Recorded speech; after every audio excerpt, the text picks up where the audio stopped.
অনেকে আছে চুল থেকে নুন খসলেই গালি ছাড়া কথায় কথায় গালি যাদের আসে তারা কারা জানেন? তাদের পরিচয় কি জানা আছে? মুনাফিক, যাদের অন্তরে আসলে ঈমান নাই, মুখে শুধু ঈমানের কথা বলে, আল্লাহর খাতে আসলে মুসলমান না। এই মুনাফিকদের মার্কাগুলোর মধ্যে একটা হলো ওয়াইদা খাসামা ফাজার। কোনো ঝগড়াঝাটি হলে, মেজাজ গরম হলে কি করে? গালি গালাজ। কাউকে গালি দেওয়া যাবে কি না, আর গালি দিলে কি বড় কোনো গুনাহ হবে, ইসলাম কি বলে? এই লোকটা মনে গালি দিতে চাচ্ছে কাউকে, প্রশ্নের ধাঁচ দেখে বোঝা যাচ্ছে একটু অনুমতি চাচ্ছে, ভাই একটু দেওয়া যাবে কিনা বলেন ভাই। হয়তো জিদ আছে, হয়তো দুঃখ আছে কারোর প্রতি।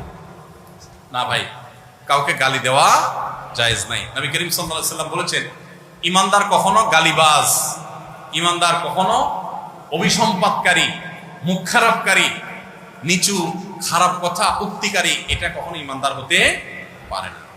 নবী করিম সাল্লাল্লাহু আলাইহি ওয়াসাল্লাম তিনি কখনো নিচু তুচ্ছ এরকম কোনো কথা মুখ দিয়ে বের করতেন না।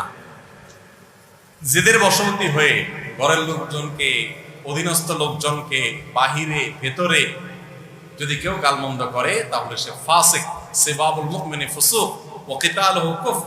নবী সাল্লাল্লাহু আলাইহি ওয়াসাল্লাম বলেছেন, যে কোনো মুসলমানকে আপনি গালি দিলেন, কটু কথা বললেন, তাহলে এটা গুনাহের কথা, কাবিরা গুনাহ হবে। এজন্য গালি দেওয়া, যত জিদ হোক, দুঃখ হোক, কষ্ট হোক, হজম করতে হবে, সবর করতে হবে। জান্নাত এমনি এমনি পাবেন না। জান্নাত হলো সবরের ডোর গিলতে হবে।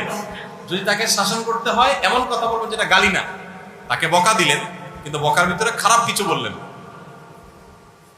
আজকে সকালে একটা জায়গায় এক ভাই, তার সম্পর্কে আরেকজন বলতেছে, ভাই আপনি প্রায় গালিগালাজ করেন।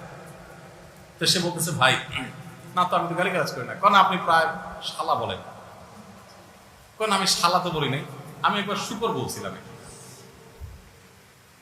তো গালির ডেফিনিশন অনেক সময় আমরা বুঝতে পারি না।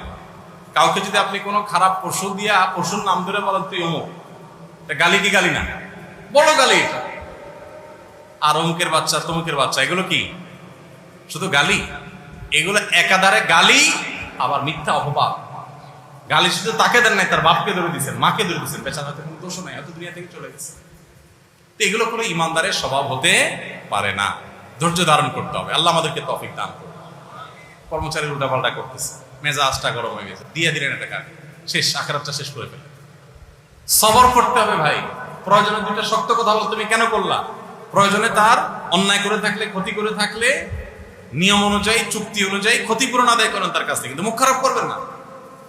অনেকে আছে চুল থেকে নুন খসলেই গালি ছাড়া। কথায় কথায় গালি যাদের আসে তারা কারা জানেন?